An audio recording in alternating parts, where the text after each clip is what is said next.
खरं म्हणजे ही बैठक होत असताना एकीकडे 3 राज्यांमध्ये मिळालेला प्रचंड मोठा विजय, या विजयाचा उत्साह आणि त्याच वेळी येणारी लोकसभा निवडणूक, या निवडणुकीचं आवाहन देखील आपल्या समोर आहे. आव्हान मी या अर्थाने म्हणतो की प्रत्येक निवडणूक ही गंभीरतेने घ्यायची असते. अनेक लोक असं म्हणत होते की ही जी काही 5 राज्यांची निवडणूक आहे, रन अप टू लोकसभा आहे, लोकसभेचं जे काही आहे ते या राज्यांमध्येच त्याचा निर्णय होणार आहे. पण त्याही वेळेस माझं मत ठाम होतं, 5 राज्यांच्या निवडणुकीत विजय तर आपल्याला मिळेल,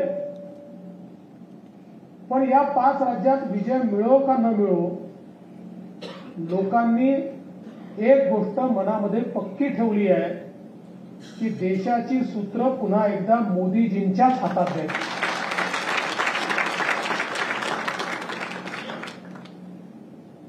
अलीकडच्या काळामध्ये अनेक वेळा वातावरण तयार केलं जातं.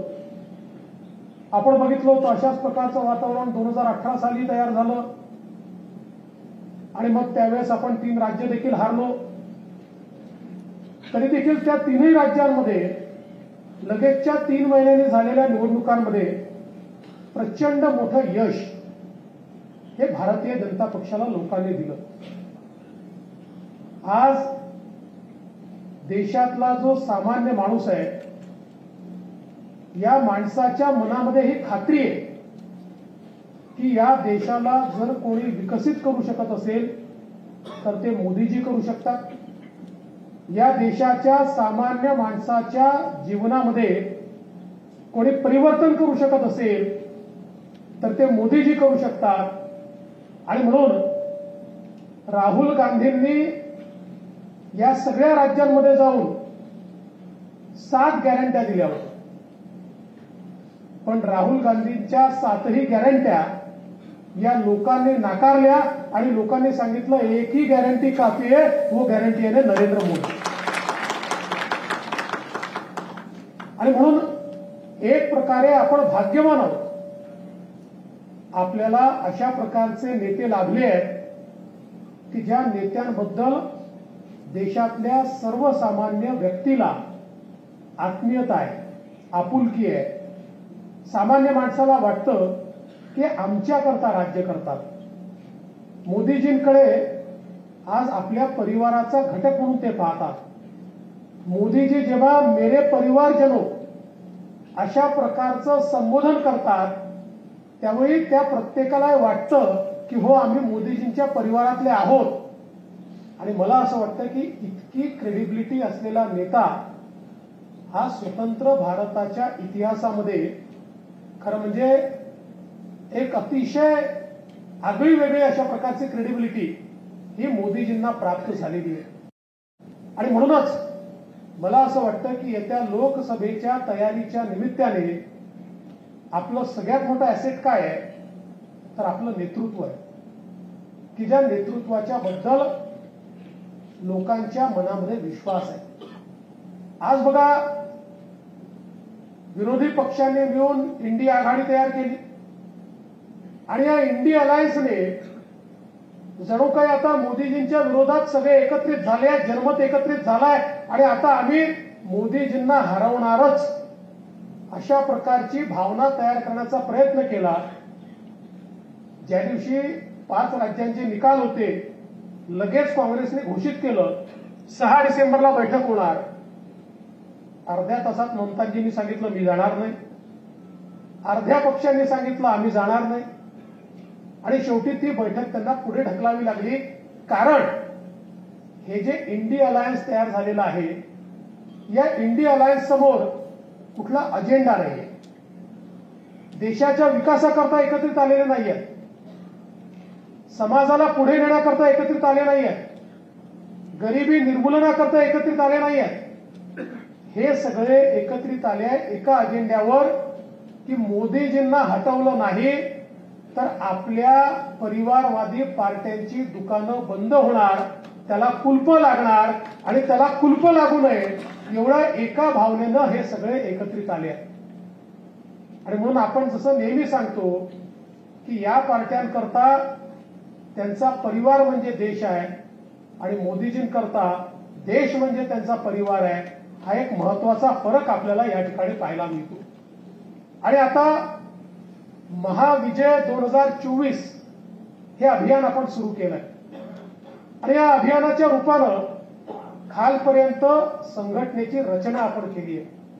आपल्याला सुधीर भाऊंनी निवडणुकांच्या संदर्भात एक काय आपली स्ट्रॅटेजी असली पाहिजे, काय आपण केलं पाहिजे हे अतिशय चांगल्या प्रकारे सांगितलेलं आहे. आणि मुळातच विजयाची भावना घेऊन आपल्याला मैदानात उतरायचं आहे, पण ते उतरत असताना अति आत्मविश्वास किंवा आपण तर जिंकणारच आहोत ही जी भावना आहे की आता आम्ही काही नाही केलं तरी आहे मोदीजींचं नाव, आम्ही जिंकणारच आहोत, अशा भावनेमध्ये जर आपण गेलो तर मला असं वाटतं की मोदीजी जी काही मेहनत करतात त्या मेहनतीला साजेसं आपलं काम होणार नाही. आणि म्हणून पहिल्यांदा तर पुढचे 3-4 महिने आणि मग त्याच्यानंतर विधानसभेची तयारी चालू होईल. त्यामुळे मी असं म्हणतो की पुढचे एक 9-10 महिने आपल्याला आपला पूर्ण वेळ, आपली पूर्ण क्षमता ही आता पक्षाकरता आणि पक्षाच्या कार्यकर्ता देणं आवश्यक आहे. आज महाराष्ट्रामध्ये आपलं सरकार आहे, एकनाथराव शिंदेजी यांच्या नेतृत्वात हे सरकार चालत आहे. 3 पक्ष आपण सोबत आहोत. भारतीय जनता पार्टी आहे, शिवसेना आहे, अजितदादांची राष्ट्रवादी आपल्या सोबत आहेत. 3 पक्ष मिळून आपण सरकार चालवतो आणि लोकसभेची निवडणूक असो की विधानसभेची निवडणूक असो, दोन्ही निवडणुका 3ही पक्ष आपण एकत्रित लढणार आहोत. आता आपल्याला किती जागा मिळतील, त्यांना किती जागा मिळतील, काळजी करू नका. एकतर पहिल्यांदा तुम्हाला सांगतो की तुमच्या मनात आहे तेवढ्या जागा आपल्याला मिळणार आहेत, त्यापेक्षा कमी जागा आपल्याला मिळणार नाही. आणि दुसरी गोष्ट ही लक्षात ठेवा की ज्या जागा आपण लढत नाही तिथे जो निवडून येणार आहे तोही मोदीजींकरताच हात वर करणार आहे. त्यामुळे 48ही लोकसभामध्ये भारतीय जनता पक्षाचे कार्यकर्ते जणू काही आपण लढणार आहोत. ही लोकसभा निवडून आणणं आपलं प्रेस्टिज आहे. ही लोकसभा निवडून आणण्याकरता आपली क्षमता लागली पाहिजे. अशा क्षमतेनं आपल्याला मैदानामध्ये उतरायचं आहे. विकसित भारत यात्रा सुरू झाली आहे. विकसित भारत यात्रा ही एक अशी यात्रा आहे की जी जनसामान्यांपर्यंत आपल्याला पोहोचवते. मुळात यात्रा काय?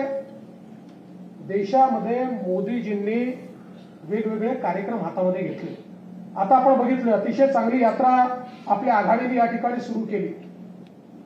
विश्वकर्मा सारखा कार्यक्रम की पहिल्यांदा देशातल्या 12 बलुतेदारांचा विचार हा मोदीजींनी या ठिकाणी केला. ज्यांना आपण 18 पगड जाती म्हणतो, 12 बलुतेदार म्हणतो, ज्यांना आपण मायक्रो ओबीसी म्हणतो, अशा सगळ्या प्रकारच्या लोकांचं हित हे सेंट्रल अजेंड्यावर देशाच्या स्वातंत्र्यानंतर पहिल्यांदा आला. आणि अशा प्रकारची योजना आहे की हा जो सामान्य आमचा मायक्रो ओबीसी आमचा 12 बलुतेदार आहे याच्या जीवनामध्ये पूर्ण परिवर्तन करू शकेल, याला अधिकारिता देऊ शकेल, याला समृद्ध करू शकेल, याच्या पुढच्या पिढ्यांचं कल्याण करू शकेल, अशा प्रकारची योजना मोदीजींनी सुरू केली. किंवा काही दिवसांपूर्वी झारखंडमध्ये आदिवासी समाजाकरता जी योजना मोदीजींनी सुरू केली, 25,000 कोटी रुपये हे विशेषतः आदिम जमातींकरता आणि हा जो शेवटचा माणूस म्हणजे आदिवासींमधलाही जो अधिक दुर्बल आहे, हे प्रिमिटिव्ह ट्राईब्स आहेत की ज्यांच्याकडे लक्ष दिलं नाही तर कदाचित अशा प्रकारचे जे ट्राईब्स आहेत की ज्यांच्यामध्ये आजही जर आपण बघितलं की यांच्यातले 60-70% लोक आजही बेघर आहेत, त्यांच्यापर्यंत कुठलाही विकास पोहोचलेला नाहीये. या शेवटच्या माणसाची चिंता करत पुढच्या 3 वर्षामध्ये PTG मधला एकही आदिवासी हा बेघर राहणार नाही. प्रत्येक पाड्यामध्ये रस्ता असेल, त्या प्रत्येक पाड्यामध्ये पिण्याचं पाणी असेल, त्या प्रत्येक पाड्यापर्यंत लाईटची व्यवस्था केली असेल, मोबाईलचं आज मोबाईल कनेक्टिव्हिटी हे अधिकारितेचं सगळ्यात मोठं साधन आहे आणि म्हणून ते गेलं असेल, रोजगाराच्या संधी तिथे गेल्या असतील. अशा प्रकारची व्यवस्था आज या कार्यक्रमाच्या माध्यमातून त्यांनी केली आहे. आणि म्हणून हे जे सगळे कार्यक्रम भारत संकल्प यात्रा ही सॅच्युरेशन पद्धतीनं लोकांपर्यंत योजना पोहोचवण्याची एक यात्रा आहे. एक परिवाराला जेवढ्या प्रकारच्या योजनांचे लाभ मिळू शकतात ते सगळे लाभ हे त्यांच्यापर्यंत पोहोचवण्याकरता ही विकसित भारत संकल्प यात्रा त्या ठिकाणी चालली आहे. आणि म्हणून मला असं वाटतं की या यात्रेमध्ये भारतीय जनता पक्षाचा प्रेझेन्स, यात्रा सरकारी आहे, आपण काही झेंडे घेऊन गेलं पाहिजे असं कोणाचं मत नाही, पण भारतीय जनता पक्षाच्या कार्यकर्त्याचं काम काय आहे तर योजना सरकारच्या लोकांपर्यंत पोहोचवायच्या. मग ही यात्रा नीट गेली की नाही त्याची चिंता करणं, तिथे लोक उपस्थित आहेत की नाही चिंता करणं, जी काही कमी असेल ते त्या ठिकाणी करणं, लोक एकत्रित करणं, लाभार्थी त्या ठिकाणी त्यांच्यापर्यंत लाभ पोहोचवणं, त्यांना त्या लाभांशी जोडून देणं, या सगळ्या गोष्टी आपल्याला करायच्या आहेत. आज आपण पाहू शकतो की आज केंद्रातले 8 मंत्री हे महाराष्ट्रामध्ये वेगवेगळ्या भागांमध्ये या यात्रेच्या निमित्ताने चालले आहेत. त्यामुळे मला असं वाटतं की पुढचा काळ, आणि हे लक्षात ठेवा की ही जी यात्रा आहे ही यात्रा खऱ्या अर्थानं सामान्य माणसाला मोदीजींशी जोडणारी यात्रा आहे. हा नुसता संकल्प यात्रेचा रथ नाही आहे, हा मोदीजींच्या गॅरंटीचा रथ आहे. जी गॅरंटी लोकांपर्यंत पोहोचते, जी गॅरंटी केवळ शब्दांपुरतं मर्यादित नाही आहे. आणि म्हणून हा जो काही विकसित भारत संकल्प यात्रेचा रथ आहे त्याचं योग्य स्वागत होणं, तो गावोगावी पोहोचणं, त्याच्यामध्ये लोक उपस्थित राहणं, याकरता आपण प्रत्यक्ष लक्ष घालण्याची आवश्यकता. एक गोष्ट मी आपल्याला प्रकर्षाने सांगू इच्छितो की आज महाराष्ट्रामध्ये सामान्य माणसाला मोदीजींचं आकर्षण आहे. काही लोक म्हणतात नाही ते हिंदी भाषी पट्ट्यात आहे, ते इकडे आहे, ते तिकडे आहे, याला काहीच अर्थ नाहीये. हे जे काही सांगितलं जातं, जर मोदीजींचं आकर्षण महाराष्ट्रातल्या सामान्य माणसाला नसतं तर 2 लोकसभेच्या निवडणुका 42 जागा आपण या ठिकाणी महाराष्ट्रामध्ये जिंकलो. आणि अशा ठिकाणी जिंकलो की जिथे कल्पना केली नव्हती, अशा मतदारसंघांमध्ये जिंकलो. हे का जिंकू शकलो? याचं कारण महाराष्ट्रातल्या सर्वसामान्य माणसाला वाटतं की आपल्या राज्यामध्ये जो काही विकास होऊ शकतो, आपल्या देशात जो काही विकास होऊ शकतो तो मोदीजींच्या माध्यमातूनच होऊ शकतो. पण एक गोष्ट लक्षात ठेवा, आता ही जी निवडणूक आपण जिंकलो ना 3 राज्याची, त्याने आपलं मनोबल जसं उंचावलं आहे तसं विरोधकांचं मनोबल हे खच्ची तर झालंच आहे, पण ते एका डॅमेजिंग मानसिकतेने, एक हिंदीमध्ये म्हणतात हम न खेले खेल बिगाडे, अशा प्रकारची मानसिकता तयार झाली आहे. आपण वर्षानुवर्ष विरोधी पक्षात काम केलं, पण विरोधी पक्षात काम करत असताना आपण सत्तेचे विरोधक होतो, आपण देशाचे विरोधक नव्हतो, आपण विकासाचे विरोधक नव्हतो. आपण समाजाचे विरोधक नव्हतो. आपण वैचारिक विरोध त्या पक्षांना केला, त्यांच्या विचारधारेला केला. आणि म्हणून बोलत असताना कधी आपण देशाची हानी होईल, देशामध्ये समाजामध्ये विघटन होईल अशा प्रकारे आपलं वर्तन आणि वक्तव्य कधी राहिलं नाही. पण दुर्दैवाने महाराष्ट्रात आणि देशात हा ज्या प्रकारचा विरोधी पक्ष मानसिकतेत गेलाय, आता काय वाटेल ते करायचं, आपल्या अस्तित्वाची लढाई आहे. खोटं बोला, रेटून बोला. आता त्यांना देशाची चिंता नाहीये, त्यांना समाजाची चिंता नाहीये, त्यांच्या वागणुकीचा काय दूरगामी परिणाम आहे याची चिंता नाहीये. एक अनार्किस्ट अशा प्रकारच्या भूमिकेमध्ये ते पोहोचले आहेत. आणि म्हणून खऱ्या अर्थानं सावध राहण्याची आवश्यकता आहे. आज आपण पाहतोय रोज भूमिका बदलत आहे. आणि महाराष्ट्रामध्ये ज्या प्रकारे उद्धव ठाकरेंची सेना आणि शरद पवारांची राष्ट्रवादी आणि अर्थातच काँग्रेस ज्या प्रकारच्या भूमिका हे लोक घेत आहेत, यांना प्रदेशाची चिंता नाहीये, समाजाची चिंता नाहीये. यांना केवळ सत्तेच्या राजकारणामध्ये आपलं अस्तित्व कसं टिकवता येईल तितक्यापुरतं आता यांची कारवाई मर्यादित आहे. आणि म्हणून मला असं वाटतं की येणारे दिवस हे अधिक सावधानतेने आपल्याला त्या ठिकाणी काढावे लागणार आहे. आपण बघा, मराठा आरक्षणाच्या संदर्भात आज राज्यामध्ये मोठी आंदोलनं चालली आहेत. आपण जर मराठा आरक्षणाचा इतिहास काढून पाहिला तर मराठा आरक्षणाला सर्वाधिक विरोध कोणी केला असेल तर तो शरद पवारांनी केला. शरद पवारांनी केला. इतिहास बघा. आणि अगदी महाविकास आघाडीचं सरकार होतं त्याही वेळी आपण सुप्रियाताई सुळेंचं वक्तव्य ऐकलं असेल. मराठा आरक्षणाशिवाय दुसरे प्रश्न नाही आहेत का? त्याच्यापेक्षा मोठे प्रश्न महाराष्ट्रात म्हणून सुप्रियाताई ज्यांना वारंवार ही संधी मिळाली त्यांच्या मनामध्ये असतं तर मंडल आयोग लागू झाला त्यावेळी देता आलं असतं. त्यांच्या मनामध्ये असतं तर वेगवेगळे जे काही निवाडे सर्वोच्च न्यायालयाचे आले त्याच्या आधी कुठल्या यादीत आहेत कोणी विचारतही नव्हतं, तेव्हा देता आलं असतं. पण त्यांना कधी द्यायचंच नव्हतं. त्यांना समाजांना झुंजवत ठेवण्यामध्ये जास्त रस आहे. त्यांचं राजकारण लोक झुंजत राहिले तर आमच्याकडे नेतेपद येईल आणि म्हणून झुंजवत ठेवायचं. या महाराष्ट्रामध्ये आपलं सरकार असताना आपण मराठा समाजाला आरक्षण केवळ आरक्षण दिलं असं नाही तर त्याचवेळी आपण हायकोर्टामध्ये टिकवून दाखवलं. सर्वोच्च न्यायालयामध्ये आपलं सरकार टिकलं.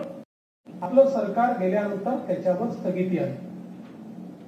आणि आता हे सांगतात मला तर आश्चर्य वाटतं ज्यावेळी उद्धव ठाकरे म्हणतात कारण त्यांची तर भूमिका मंडल आयोगाला विरोध करणारे हे लोक होते. ओबीसीला आरक्षण देऊ नये म्हणून त्या ठिकाणी मंडळ आयोगाच्या विरोधात भुजबळ का बाहेर पडले त्या काळामध्ये? कारण तुम्ही मंडळ आयोगाला विरोध केला होता आणि आता तुम्ही आणि म्हणून एक गोष्ट लक्षात ठेवली पाहिजे की आपलं कमिटमेंट पक्का आहे. एकीकडे मराठा समाजाला आरक्षण देण्याच्या संदर्भात सर्व प्रकारचे प्रयत्न यशस्वी प्रयत्न आपल्या मुख्यमंत्र्यांच्या नेतृत्वात आपण करणार आहोत. पण त्याच वेळी कुठल्याही परिस्थितीमध्ये ओबीसी समाजावर आम्ही अन्याय होऊ देणार नाही. काही झालं तरी होऊ देणार. या संदर्भात भारतीय जनता पक्षाचं कमिटमेंट हे ओबीसी समाजाच्या सोबत आहे. काही झालं तरी ओबीसी समाजाच्या संदर्भात त्यांच्या आरक्षणावर संकट हे आम्ही येऊ देणार नाही. हे आमचं कमिटमेंट आहे. आणि म्हणून कार्यकर्ता म्हणून आपल्याही मनामध्ये ही गोष्ट स्पष्ट असली पाहिजे. आपण भारतीय जनता पक्षाचे कार्यकर्ते आहोत. भारतीय जनता पक्षातले जे मराठा समाजाचे कार्यकर्ते असतील त्यांनी निश्चित मराठा समाजाला त्या ठिकाणी आरक्षण मिळावं ही भावना ठेवलीच पाहिजे. ती ठेवण्यात काही गैर नाहीये. किंवा ओबीसी समाजाचा जो आमचा कार्यकर्ता आहे आपल्या आरक्षणामध्ये कुठे गडबड तर होत नाही ना ही भावना त्याच्या मनामध्ये असणं यात गैर काही नाहीये.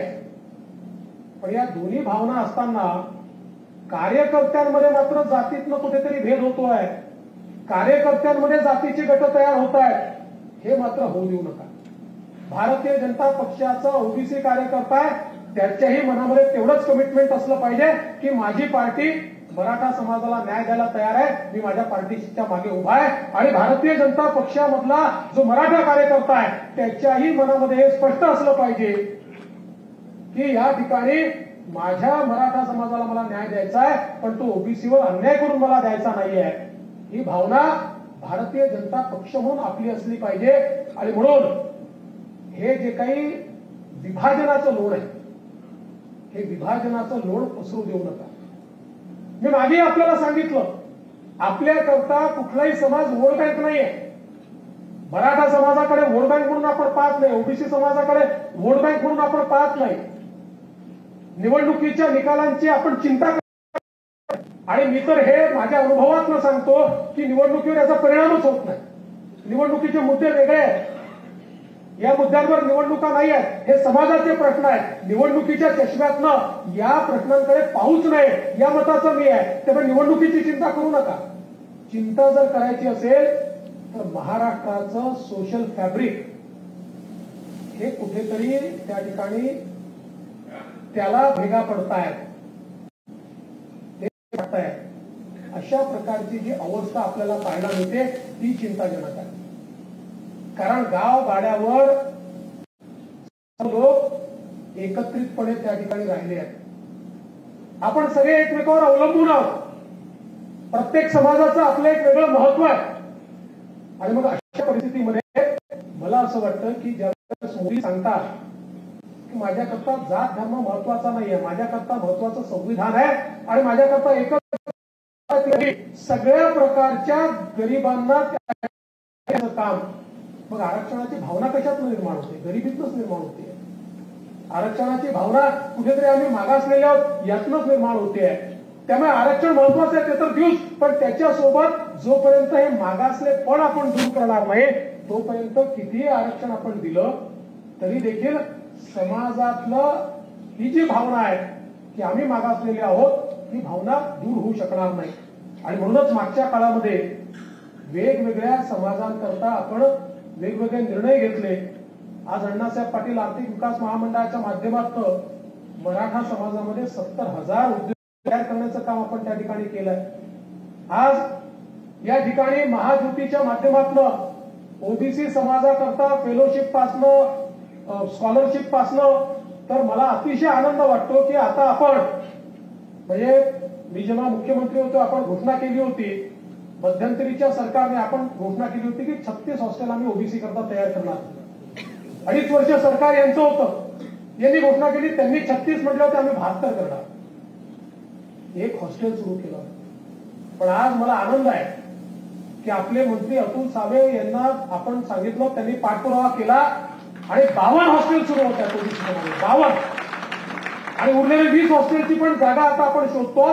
पण 52 हॉस्टेल हे तयार होत आहेत आणि या व्यतिरिक्त ज्यांना हॉस्टेलमध्ये जागा मिळणार नाही अशा आमच्या विद्यार्थ्यांना त्या ठिकाणी आपण योजना तयार केली आहे. त्यांना आपण कॅशमध्ये पैसे देणार आहोत. राहण्याची व्यवस्था खाण्याची व्यवस्था पुस्तकांची व्यवस्था याकरता त्यांना त्या ठिकाणी स्वयंसारख्या योजनेच्या माध्यमातून त्यांना आपण मदत करणार आहोत.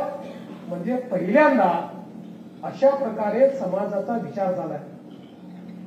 ओबीसी समाजातील जे दुर्बल आहे जे मायक्रो ओबीसी आहे त्यांचा विचार आपण या ठिकाणी केलेला आहे आणि त्यांच्याकरता वेगवेगळी महामंडळं त्या ठिकाणी सुरू करून त्या समाजाला आपल्याला रोजगार कसा देता येईल स्वयंरोजगार कसा देता येईल या संदर्भातला प्रयत्न आपण त्या ठिकाणी केलेला आहे. आणि म्हणून मला असं वाटतं की कोणी काही नरेटिव्ह तयार करू द्या, हे लोक फक्त माध्यमात दिसणार आहेत. आणि माध्यमांचा असर जर झाला असता तर भारतीय जनता पार्टी कधीच निवडून आली नसती. मी असं म्हणत नाही, माध्यमांचं एक महत्वाचं रोल आहेच, पण ज्या वेळेस एखादा नरेटिव्ह हा सत्यापासून विपरीत असतो, ज्या नरेटिव्ह मध्ये केवळ राजकारण आहे, ज्याच्यात सत्य नाही आहे, अशा प्रकारचा नरेटिव्ह तुमचं भाग्य कधीच बदलू शकत नाही. हा नरेटिव्ह 4 दिवस चालतो, पण 5व्या दिवशी तो मरतो. आपण बघितलं मराठा आरक्षणाच्या संदर्भात ज्या प्रकारे आपल्या पक्षाला टार्गेट करण्याचा प्रयत्न केला आणि मग काही नेत्यांनी त्याच्याकरता वॉर उघडल्या आणि क्रिएटिव्ह बनवून टाकले भाजपच्या विरुद्ध. नाही चालू शकले, कारण शेवटी त्यांच्याकडे बोट गेलं की इतके वर्ष तुमचे बापजादे होते, तुम्ही का त्या ठिकाणी आरक्षण दिलं नाही, त्याचं उत्तर ते नाही देऊ शकत नाही, कारण त्यांनी निव्वळ राजकारण केलं आहे. आणि म्हणून आज आपण ही गोष्ट लक्षात ठेवली पाहिजे की महाराष्ट्रामध्ये सामान्य माणसाचा विश्वास हा आपल्यावर आहे. आज काय अवस्था आहे बघा. उबाठा सेनेचा नाशिकचा जिल्हा प्रमुख हा दाऊदचा हस्तक सलीम कुत्ता, आता नावच कुत्ता आहे, या कुत्तासोबत स्वतःच्या फार्म हाऊसवर कुत्त्याकरता पार्टी ठेवतो आणि काय डान्स त्या कुत्त्यासोबत त्याचा, म्हणजे जसं काही सेलिब्रेशन चाललंय. एखादा स्वातंत्र्य संग्राम सेनानी जेलमधून सुटून आलाय अशा प्रकारचं त्या ठिकाणी सेलिब्रेशन चाललेलं आहे. अरे शरम वाटली पाहिजे. या महाराष्ट्रामध्ये दाऊदनी बॉम्बस्फोटाच्या माध्यमातून केवळ बॉम्बस्फोट केलं असं नाही आहे, देशाच्या सार्वभौमतेला चॅलेंज केलं होतं, आव्हान दिलं होतं की मी एक व्यक्ती भारताला हलवून सोडू शकतो. देशाच्या सार्वभौमतेला एक प्रकारचं आव्हान देण्याचं काम हे त्या ठिकाणी दाऊदनी केलं होतं. आणि त्या दाऊदच्या साथीदाराच्या सोबत तुम्ही त्या ठिकाणी डान्स करता, ही अवस्था आहे. आणि आता हे लोक आपल्याला राष्ट्रवाद शिकवणार, हे आपल्याला हिंदुत्व शिकवणार. आज खरं म्हणजे ज्या प्रकारचं पतन बघा, ते आपले विरोधक असतील, पण तरी मला दुःख आहे, कारण हिंदू हृदय सम्राट शिवसेना प्रमुख बाळासाहेब ठाकरे हे आपल्याकरता नेहमीच वंदनीय राहिलेले आहेत. आणि त्यांच्यासोबत इतके वर्ष काम करताना खऱ्या अर्थानं जो विचार त्यांनी मांडला, आता तो विचार त्यागून आणि त्या विचारांच्या विरोधकांसोबत रोज मांडीला मांडी लावून बसायचं आणि भाषणात आपल्याला सांगायचं आम्हीच हिंदुत्ववादी आहोत, तुम्ही आम्हाला शिकवू नका. अरे आम्ही शिकवायचं सोडा, जनता तुम्हाला धडा शिकवणार आहे. आता हे जे काही तुम्ही केलेलं आहे, जनता तुम्हाला या ठिकाणी धडा शिकवणार आहे. आज एक निमित्त या निमित्ताने सांगू इच्छितो की हे जे काही 3 पक्ष तिकडे एकत्रित आहेत, काँग्रेस पक्षाची तर काय अवस्था आहे सांगण्याची आवश्यकता नाही. बघा की सुधीर भाऊंनी सांगितलं खरं आहे की राहुल गांधी हे ईश्वराने आपल्याला दिलेलं वरदान आहे.